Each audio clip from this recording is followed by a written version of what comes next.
Good evening and welcome to Mindful Conversations. I'm Dr. Lori Monaco with Align Yourself Inc. I am a life coach specializing in transformation and mindfulness practice. I'm also a holistic practitioner and a speaker and known as the Badass Buddha. And welcome to Mindful Conversations, where I get the pleasure of interviewing the most fabulous people. And we talk about life, and we talk about balance, and we talk about challenges and victories and mindful practice and wherever that takes us. So my guest this evening, somebody that I absolutely adore. This is she's a good friend, and she is this beautiful, strong, passionate, compassionate woman named Kelly Surette. And let me tell you a little bit about Kelly. Actually, let me tell you a lot about Kelly, because I have quite a bio here, but I don't mind talking her up and showing her off because she's just that fabulous. So Kelly is the author of the book, Creative Miracles, A Practitioner's Guide to Adaptive Music Introduction. Hello, here it is. And additionally, Kelly is an adaptive music instructor, performer, and composer, and she lives in Massachusetts. Ms. Surette attended the Boston Conservatory as a musical theater major for 3 years and received her Bachelor's of Arts in Theater from Merrimack College. She holds a Master of Science in Music Industry Leadership from Northeastern University with a concentration in entrepreneurship, selected RISE participant, Research, Innovation, and Scholarships Expo. She currently works as the adaptive music teacher. Actually, she's not currently working as the adaptive music teacher at the Children's Center for Communication in the Beverly School for the Deaf. So she was. And we're going to actually talk a little bit about that.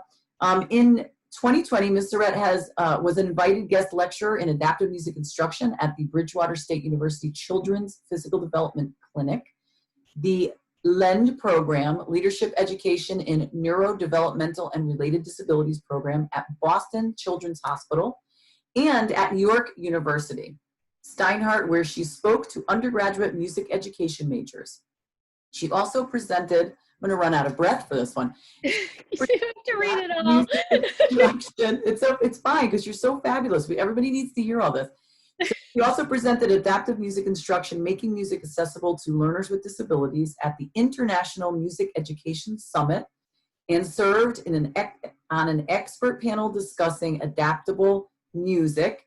Additionally, she presented materials at the 22nd Annual Family Cafe Virtual Conference. In 2020, Ms. Surette will also present on making music accessible to deaf and hard of hearing learners at the NAFME, is that how you say it? NAFME? National Association for Music Educators.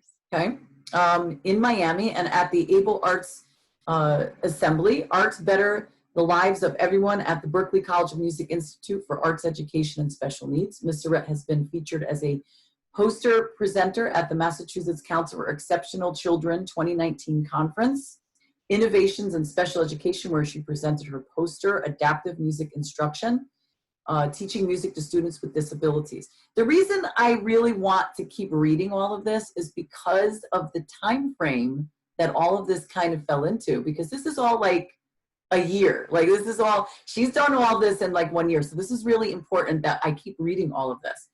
Her book, Creative Miracles, has been featured in Merrimack Valley Parent Magazine and is now included in the McQuaid Library Toll Leg, I'm saying this all wrong, Toll-Ledge, right, collection at Merrimack College. Ms. Surette has also been a featured guest on Accessible Media Inc.'s show The Pulse, a national show hosted by Joeita Gupta, who along with guest contributors brings her audience closer to issues currently impacting disabled communities across Canada and the world. Kelly has been a featured podcast guest on the Music Ed Mentor podcast, Afternoon Tea with Jessica Grant, the Elementary Ed Music Teacher podcast, and the Inspiring Music Teacher podcast. Kelly's article, What Are You Waiting For? My Journal Towards Joy, was published in Lead Up for Women magazine in 2020. Ms. Surette's chapter, How to Craft and Perform Musical Compositions for Learners with Disabilities, will also be published in the book Action-Based Pedagogies for Popular Music Education, a practical guide by Mecklemore Ave Music. Prior to working at CCCBSD, Ms. Surette was founder and executive director of Amplify Adaptive Music Programs, an organization that provided adaptive music programming for those with disabilities. She also has been a voice, piano, and musical theater teacher for many years, almost done, and at a variety of music schools, including the Music Academy of Chelmsford, Marblehead School of Music, the Real School of Music, and Performing Arts programs.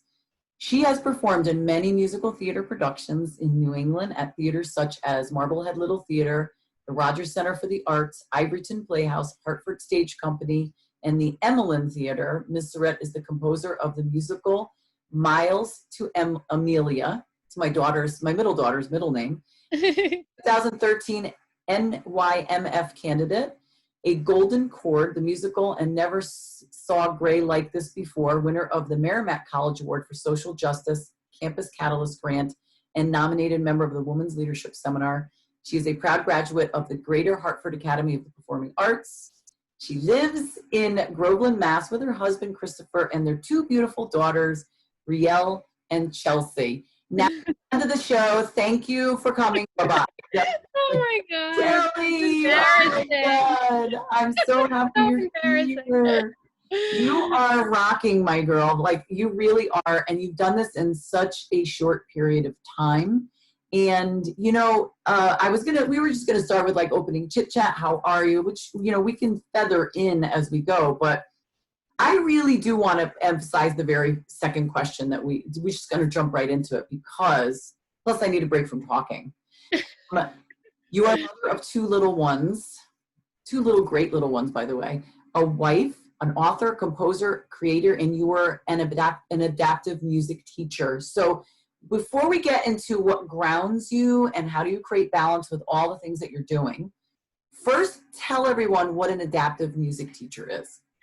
That's a really good question. So an adaptive music teacher is a specialist that creates music specifically for learners with disabilities, whether that's learners who have autism or Down syndrome, or learners who are deaf and hard of hearing with other disabilities as well. So specifically, music education created specifically for those with disabilities. And you did, like, when you first went into that field, you were actually surprised too, because a lot of people get surprised, okay, maybe with children with other disabilities, but children that are deaf, you know, what people might look at that and say, what do they need music, you know, and what's the point of having, you know, music in their lives? What does it do for them? So elaborate a little bit on that as well. Sure. I mean, I think when I accepted a job as a music teacher for the deaf, I had the same response, like, why are we doing this? You know, is this worth it? But it's my belief that music is a fundamental component of our culture and of humanity as a whole, of our history, as a species. I mean, music is it's just woven into our beings. And I believe that everyone should have a relationship to that. And I don't think that music is only something that is created for the ears or for auditory consumption. I believe that music really, truly offers something far beyond that. You know, our heartbeats beat in rhythm for a reason. We can touch music, we can see music. There's a lot more to music than the traditional sort of, you know, little box we put it in of our headphones and our iPod. It's so much more than that. And so I took that challenge because I believe that everyone has a right to a relationship to music. And that's what led me to end up writing my book. What did you what did you learn while you were working with these beautiful children? Like, what did you learn about what you were capable of, and just what their connection with music was? I learned so much. I mean, they taught me so much more than I probably ever taught them. I mean, they taught me that music isn't just about what you hear. It's about what you feel. It's about what you see. And it's about your soul. It's about understanding music in whatever way is unique to you. And that can mean you don't necessarily hear it, but it can mean that you feel it. And I mean, I watched students who were profoundly deaf, create a relationship to music. And that just was beautiful to watch and amazing to see, and something that I hope opens up the door for many other, that's what my book I was trying to do, was open up the world for others who might want to open up that world for their deaf and hard of hearing students. Oh, it's yeah, and we'll get to your book in a little while, but the beauty of her book, of Kelly's book, is it's a guide for people who are adaptive music teachers, but anybody can read the book because the stories, I love the stories that you have in there, and they're just like, they're very, just the connection that you get to these students, and you learn a lot from these kids and some of them were adults, some of them were, they weren't all just children, but these individuals who are differently abled. And to think that when you yourself think, oh, I can't do something, or it's impossible, or you put these stories in your head that we always do, and then these children and young adults where they just went for it, and it's just very inspiring, and that's what I love the most about the book. I mean, the other stuff, it was a little bit hard for me to understand just because it's instruction, but the other stuff, it was just everything was so even the instructions technically are applicable to life. So this is a book for everybody, but we'll get into the book in a little while. So you have a lot. I mean, you're doing a lot. You were a teacher at the school. You've recently gave up that job to pursue musical theater, and you're writing another a musical. So how do you do this? You have 2 young kids. How do you create the time and the balance?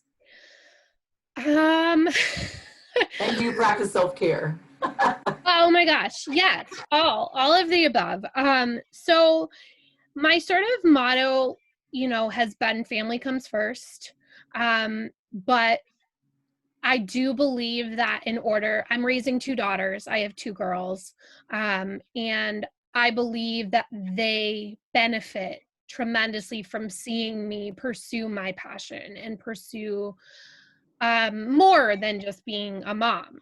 And I think that the balance comes in having sort of these 2 priorities and making sure there's time in the day for all of those things.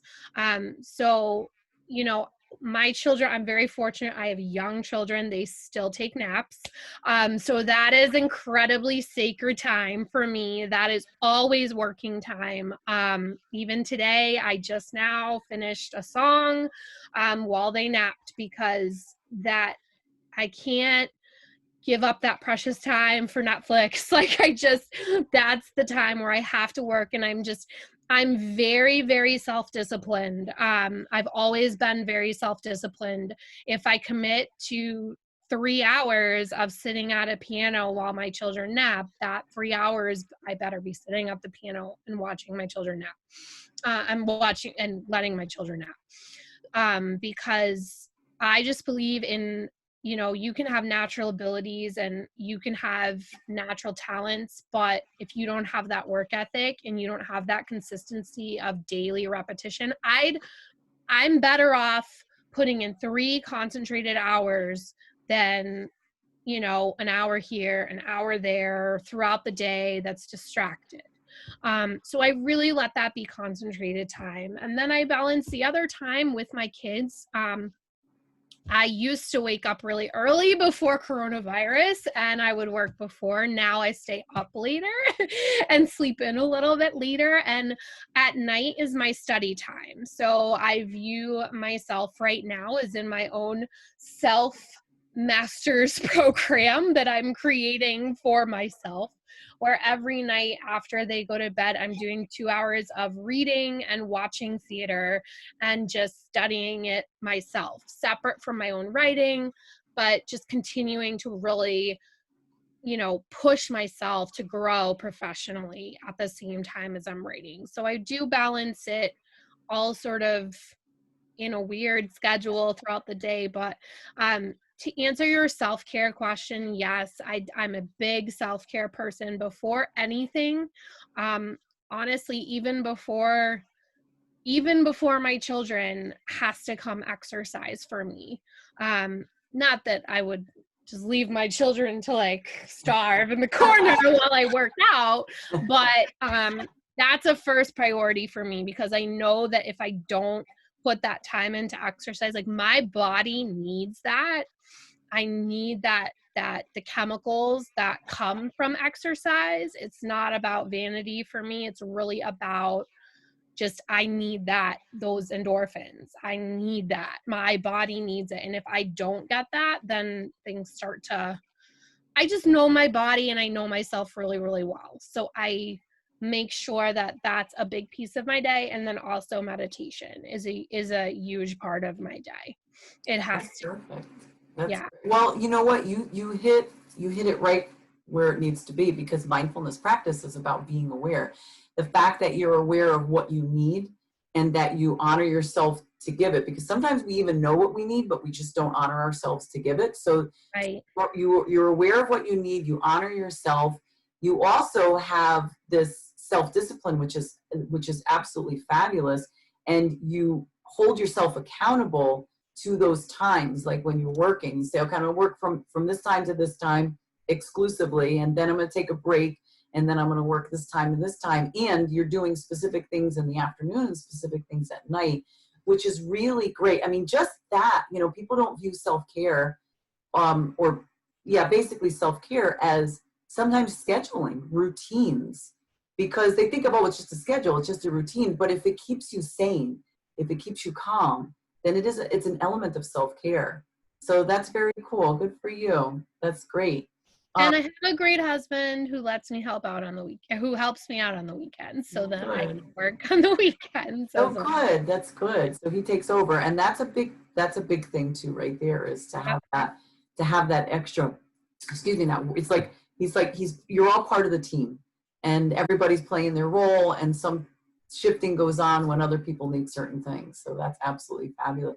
Has he, during the coronavirus, was he working from home as well? He's been home. Yep, we've all been home.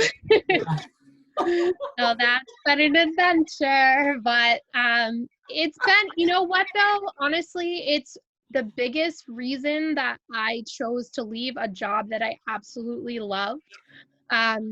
Because our family became a family. We spent the last year sick. My children started daycare and they were just sick, sick, sick, sick, sick. There was maybe 1 or 2 weeks we were healthy throughout the entire year. And it was just, my daughter wasn't even a year old yet, and just fighting fever after fever and virus after virus. And it just, when coronavirus happened and the quarantine happened, we all found ourselves at home, and we found ourselves being a family. Like, we were doing things together. We were hiking together. We were going to the pool together. Like, we were all of a sudden, like, family became a thing that it hadn't been for the past year.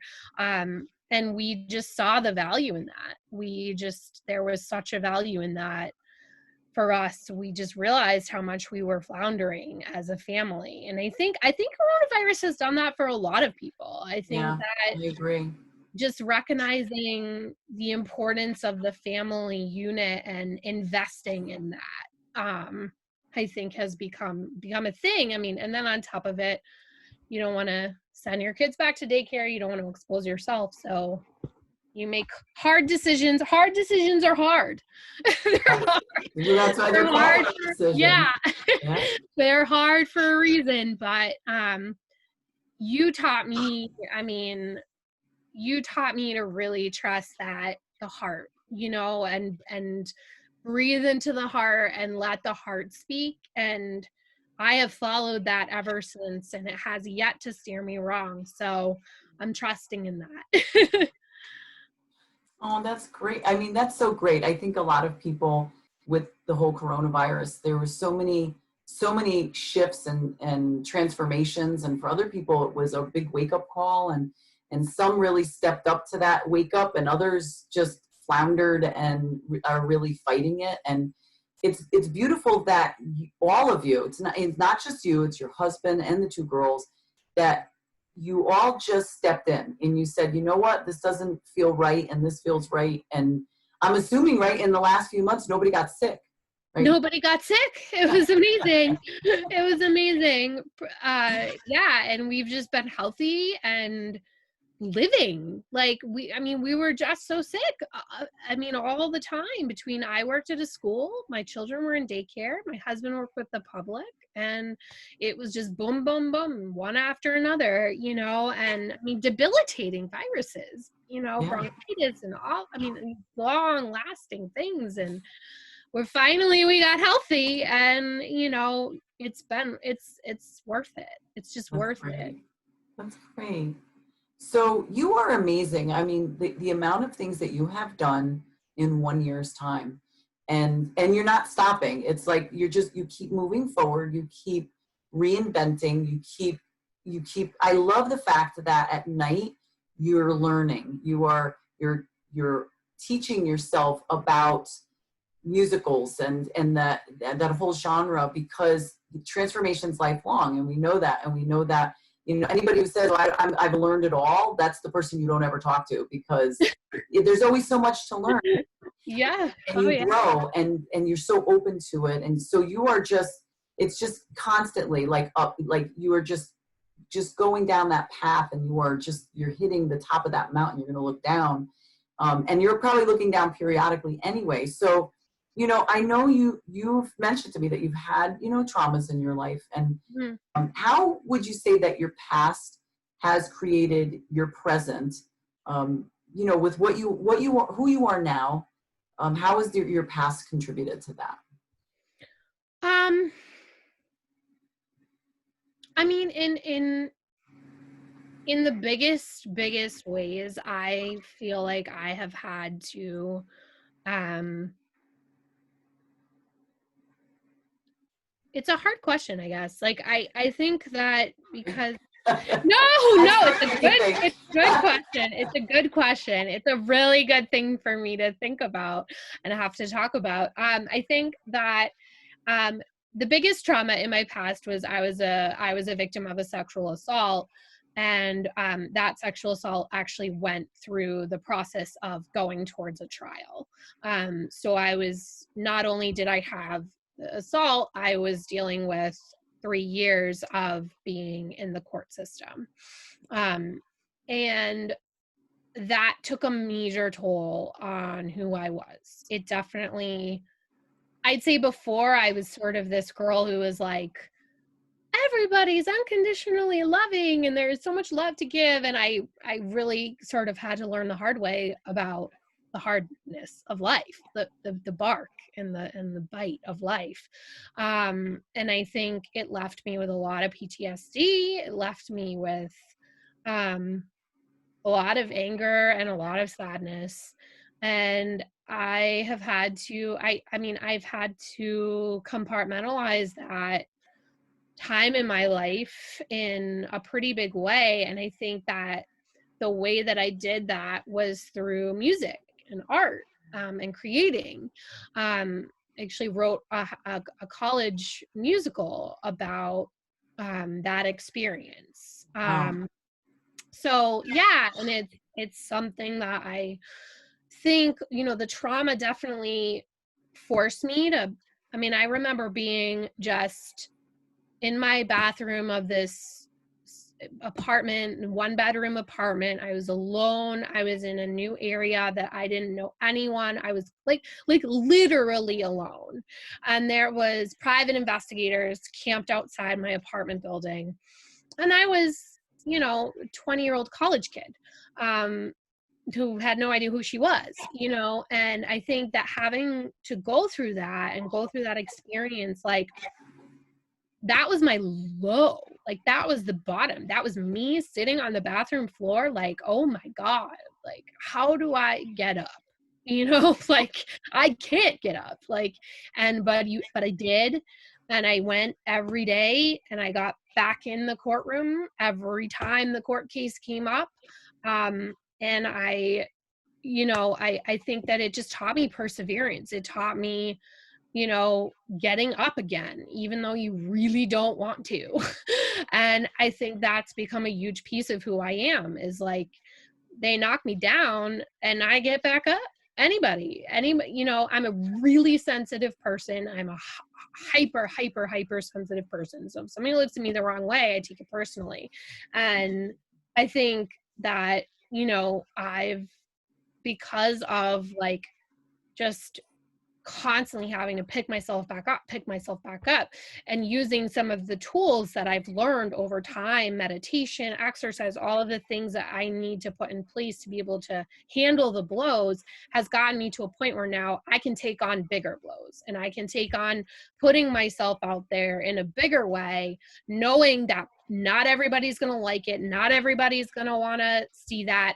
I'm not going to make everybody comfortable by being 100% who I am, but knowing that, like, if they knock me down, I'm back up. Like, there's no choice. There is, you lick your wounds for like a minute and then you keep going. Like, you have to, and I think that's where the trauma has played a role, is just like learning how to just keep pushing, keep growing, keep striving, and just never letting anybody stop you, no matter how bad it gets.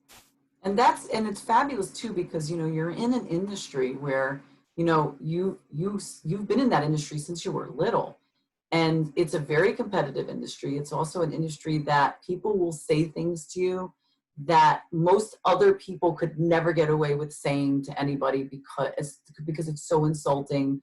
And when you're in the arts like that, people, you'll try out for something, and people, like, it's like they're so heartless sometimes with what they say. And then there's also that manipulation of trying to get you to do things that you're not comfortable with, because it's just this power play.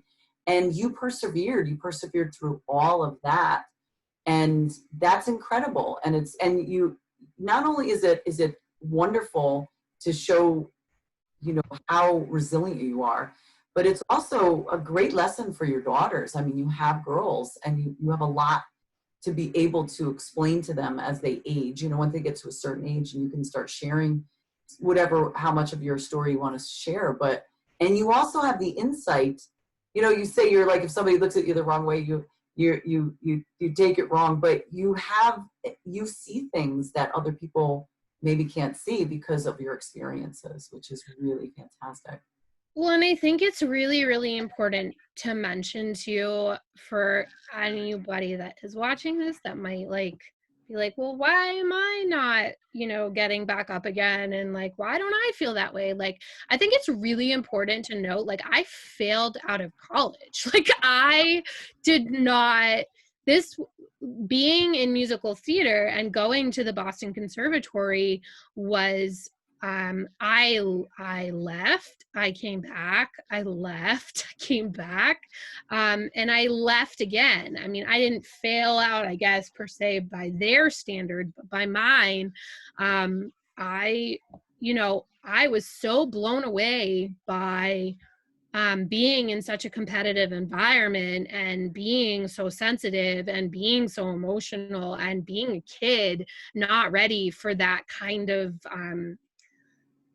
competitive, and I'll use the word toxic. I will use the word toxic. And this is not to take anything away from the incredible training that I got, but the environment and the psychological, emotional environment that school was incredibly difficult for me. Just blew me over. I wasn't able to do it. And that's why I say I was there for 3 years, because I couldn't make it through that final senior year.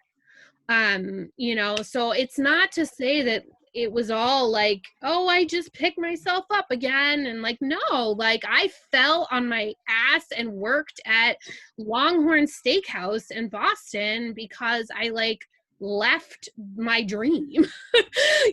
So it's also just about maturing and growing up and stepping into yourself and having, I mean, one of the things you said to me when we started talking was, I said, why now? Why am I ready to do this now and like grow up and like become the person I want to be? And you were like, it's time.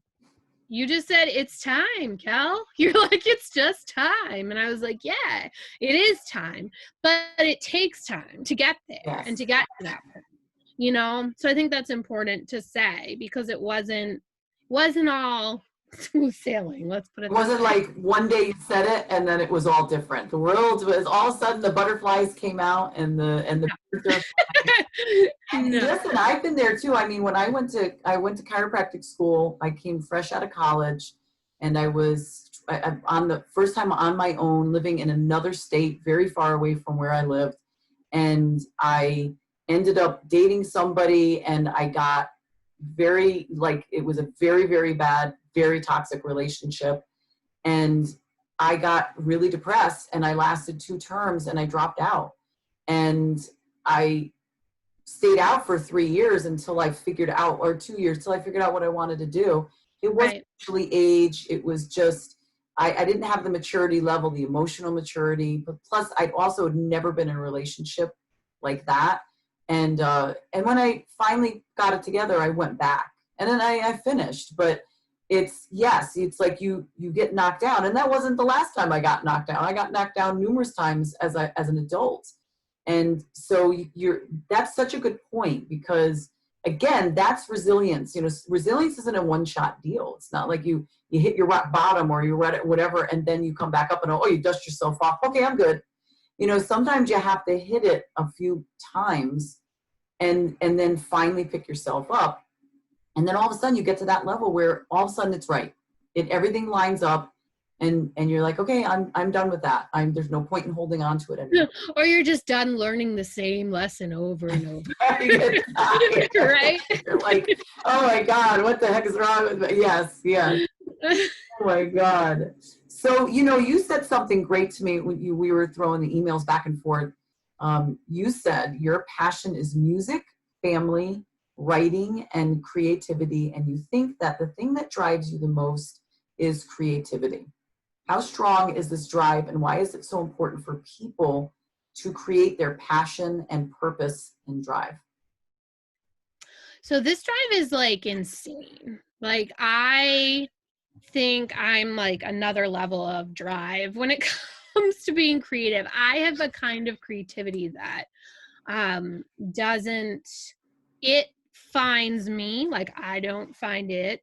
Oh, that's nice. I definitely have like sort of the voice comes kind of creativity, awesome. which is very much a blessing. Like sometimes I feel like the things come through me, and not me doing them necessarily. Sometimes, like when I wrote my book, I just felt like it like came through me. Like I didn't really, like it wasn't me executing it.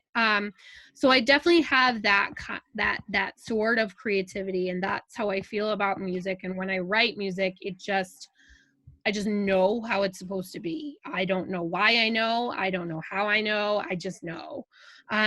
So I feel like that drives me in a way that like won't be kept down. Like there have been times in my life, I'd say the last 3 or 4 years, when I've been pursuing adaptive music instruction, as much as I love it and have loved it and love my book and I love everything that I've done in that field and the music education field in general, just writing music won't leave me alone. Like it just won't leave me alone. And I think I'm finally got coronavirus, and being home has finally given me the freedom to be able to say yes to it, instead of pushing it down and pushing it down and pushing it down.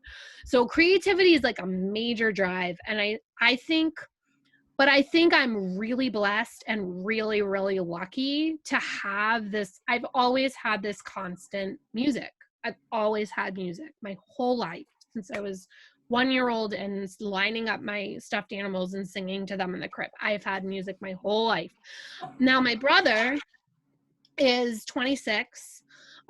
You know, he's been in communications and journalism, and he's kind of like done his thing in DC, and he's fighting right now, like literally fighting himself and like at war with himself over, and I hope he doesn't see this because he might, I don't know. Colin, I'm using your story. But he just he just doesn't have like the thing, the passion, the purpose. Like he doesn't know, or he doesn't know what it is yet. Yeah. Which And is really common. It's not yeah, that common. totally. I've just never known a life without knowing that thing. He has lived his whole life trying to figure out what that thing is and still doesn't really know.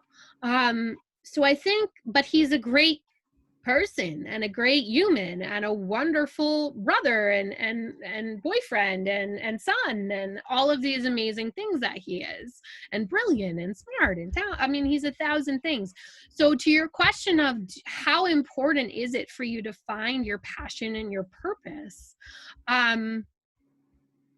I don't know that it's critical to being a good person. In some ways, I think it hurts me as in my good person category, because I am a nut. I mean, I'm a crazy nut who like sits at the piano and hears music and like won't let anyone talk to me, and I scream at anybody that comes near me while I'm doing my thing. And when I'm on the train, I'm on the train and my mind is, you know, I'm not like a good person when I'm like doing this, you know. So like, I don't know. Out. She's calling herself out on it. I'd be like, no, I know I'm mean when I write. I'm mean. And nobody can breathe. I mean, you can't breathe near me when I'm doing my thing, you know? So, I mean, I know that I think that it depends on what matters to you. I think that like for my brother, you know, I don't know that that's what makes him whole. For me, it's a huge piece of who I am. It definitely is just naturally who I am, and I would say it makes me whole. If I didn't have it though, I think that I'd be okay. So I don't know. I don't know. But that's a good, you know what, that's actually what you said is really great. Like that's actually that it doesn't make you whole. So for individuals who sometimes struggle with finding their passion, their purpose, and they get very stressed out about it, I suppose if they're sad about it or they feel unfulfilled, then it would be best for them to strive towards getting to their passion and purpose, you know. But for others, if they feel fulfilled, they feel whole, and they haven't really found what they're truly passionate about, but they're okay with it, then that's good, you know. I mean, I think it's about happiness, you know. Right. So Totally. if you're happy with what you're doing, then wonderful. And if your brother's happy with what he's doing, then wonderful. And then if you're not 100%, then you look at that bigger picture and you say, okay, what would make me happy? And I think a lot of people think that passion and purpose always have to be based on money. So it's like if you have to find your passion and purpose so that you can make money doing that. That's not always the case. If it is, wonderful if that happens. But if it's just a hobby, you know, like it just, you know, it could be anything. And you say, gosh, I'm passionate about, you know, fixing old cars and, you know, and putting them in a car show, but I don't make any money off it. It's just, you know, I do one car at a time or whatever. Then that's wonderful. And that's your passion, you know, it makes you feel fulfilled. Right. That's good. That was a really good thought. Like really, that was, again, such great insight about, you know, if you feel whole and you didn't find your passion and purpose, that's fine. That's good. So usually my guests choose the title for the interview, but you gave me that option. So yep.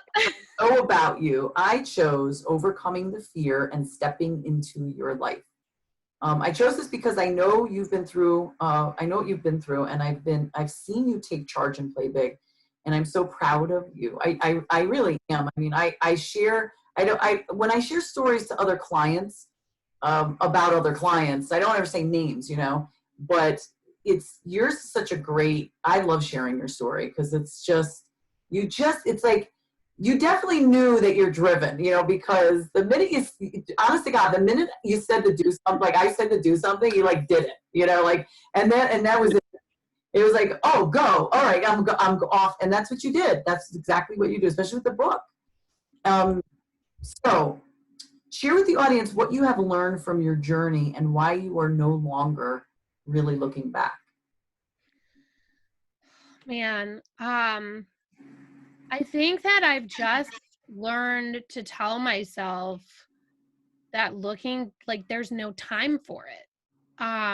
That we live once, and I mean, even, you know, you have these little things happen at work, and like I said, I'm a sensitive person, and it like blows me away when it happens. I've gotten to a point now where it's like, is this furthering me to my best self? Like, is this furthering me to my goals, my dreams? Is spending my time thinking about, you know, the girl who said the thing, and, you know, is that really worth my energy at this point in my life for what I want to do and be? And I stop it. You know, I just don't let myself, I can't let myself get blown away by it anymore, because then I've wasted time that could be spent in giving back something that is important through art and music, or giving time to my daughters, or giving time to my marriage. You know, I think that just my journey has been on just a lot of really just deeply learning who I am, how I respond to the world, the things that I need, having self-awareness to make sure that I'm doing those things. And then, you know, just plain sometimes doing it scared. I mean, just accepting that I'm scared, accepting that um, I'm uncomfortable, and just getting comfortable being uncomfortable, and Yes. just, you know, just plowing ahead and doing it anyway, even though I'm scared to do it. And I think that's going to be the biggest part of my next journey, you know, where I'm heading, you know, everything that I've learned with writing the book and putting that out there and putting myself out there on a national and, believe it or not, international platform with my own work, um, has prepared me for my next step, you know, because now it's okay. You know, I'll be very, very honest and point blank with, I mean, because that's what this is about, is, you know, I sat there and I said to myself, you know, because my next step was sort of, I was thinking I would start a nonprofit for learners with disabilities, and, you know, that I would run my own business, and that would be the way I would go. And it seemed like kind of the logical next step for me. And I sat there over this coronavirus break, and I just said, do I want to be doing that when I'm 90? Do I want to be running, you know, a nonprofit? Is this what I want to be doing? Can I do this until I'm 90? And the answer was no. And it was the first time I was really, really honest with myself, in that I think that what I've done has been a beautiful contribution, and I'm really proud of that contribution. And it doesn't mean I'm going to stop contributing to that field. But I think I had this moment where it was like, well, what could I do until I'm 90? And the answer was musical theater, which is just such a weird, niche-y thing to want to do and spend your life doing, and a strange thing for me to, you know, go back to. But I think that everything that I have done up until this point has given me the strength to be able to say yes to the real thing that's been ticking inside of me. And now it's put my money where my mouth is, which is put my music out there. And that scares me more. But I mean, that just scares the living out of me. Like, that is terrifying for me. Like, because this is my music. Like, this is me. This is my Right. heart. I mean, this book is filled with a lot of other people's stories. I mean, they're my stories, but they're a lot of other people's stories. The music is my story.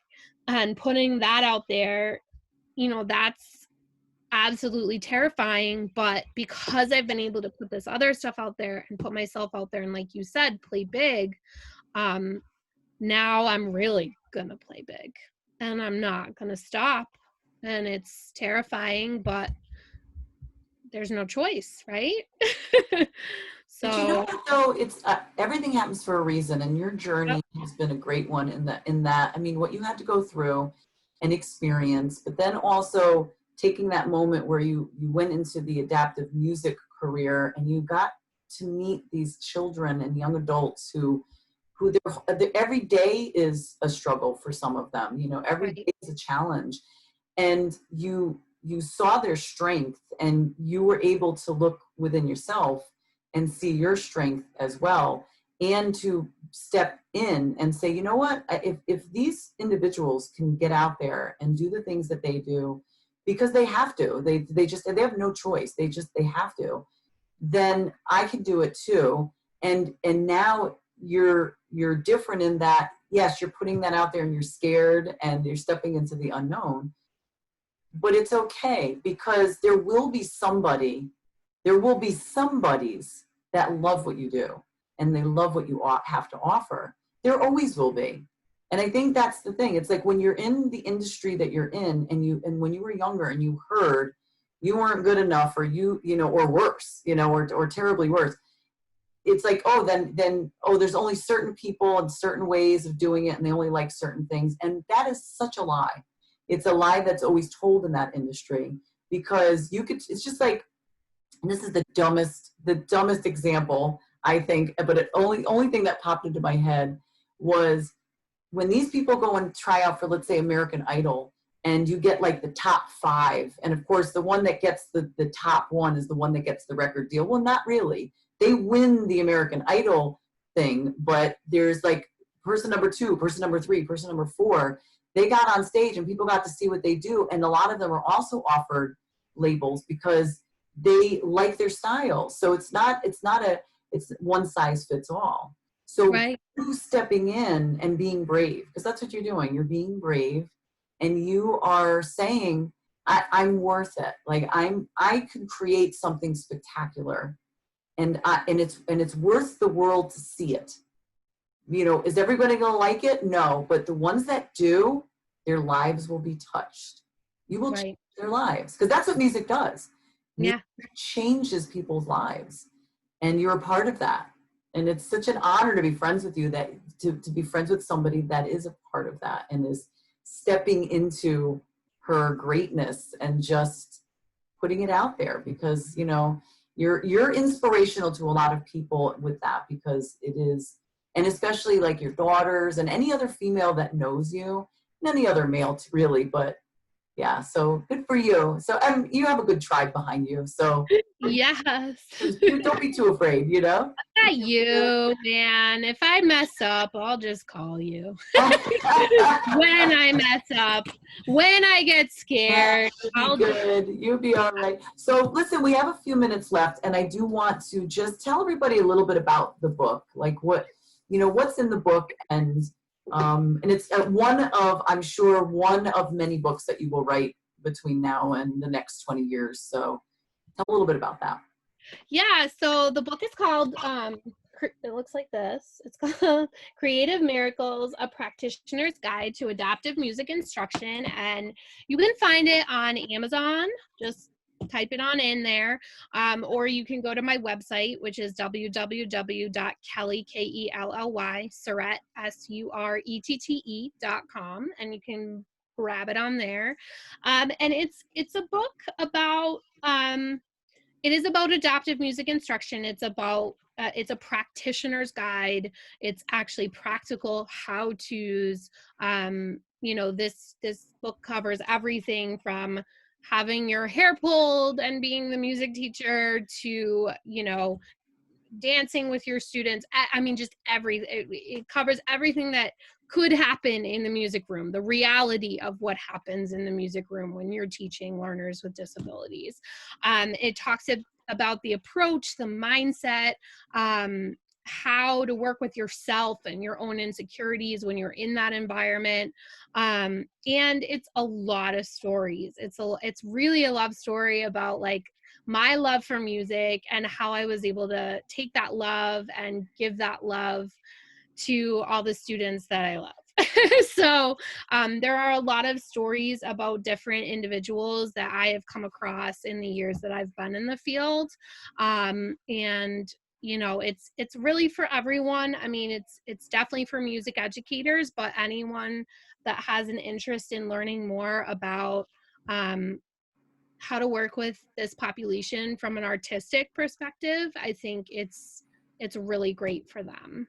It's a fabulous book. I mean, the stories alone, and it's just, music, those are the specials, music, gym, and art, and they're always the ones that get cut from budget. They're always the ones that, and the interesting thing is research after research, study after study has shown that keeping art and music in the curriculum is vital for children to learn and develop their brain, and yet apparently it never develops the brain in the administrators who make choices.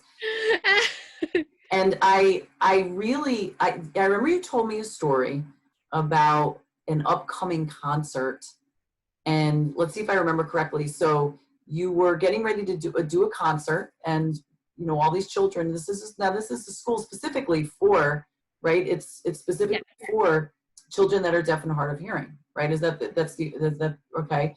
And there were parents coming up to you after the performance crying. Mm-hmm. They were crying because why? Because they've really never seen their child do.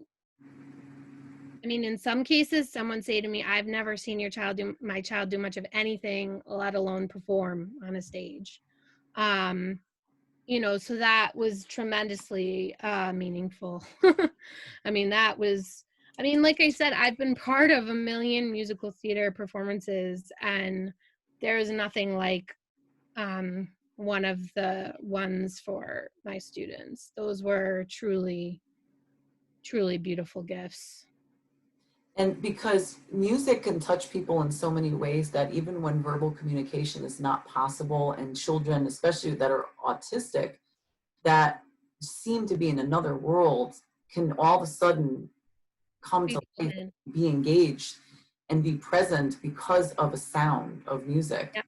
I mean, that when you give that to a parent, it's very emotional, because this is a child that they never seem to reach, and then all of a sudden they connect. And that's why the name of your book is absolutely perfect, Creative Miracles, because that's what it is.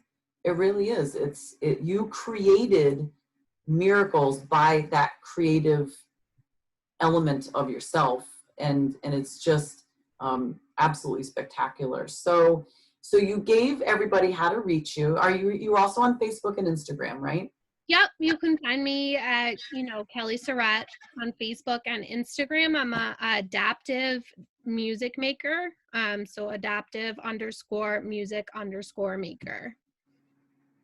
And there's going to be so much more from Kelly because of everything that she's working on. So are you working on it? Just real quickly, what type of musical is it that you're working on right now? Called Moms the Musical.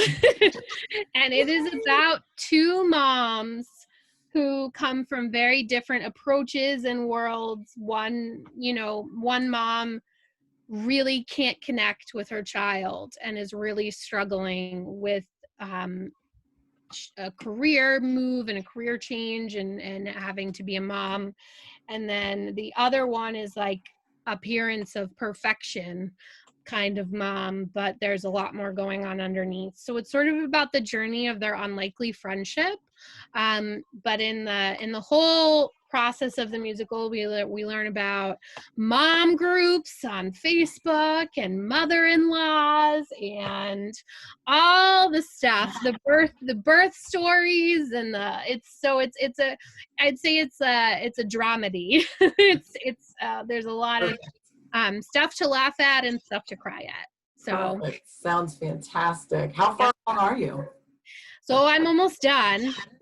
Believe it or not, we've got only a couple songs left. And then our next step will be to actually get it on its feet somewhere and workshop it. But I will have to reach out to you, because one of the things I'm collecting is first time mom recommendations. So anything that you would say for a first time mom, anything you would yeah, so I'll have to reach out to you and get your take on that. Sounds good. I would love to. I'd love to. So yeah, so it's exciting. It's coming along. I mean, it's every day dedication. You make it happen.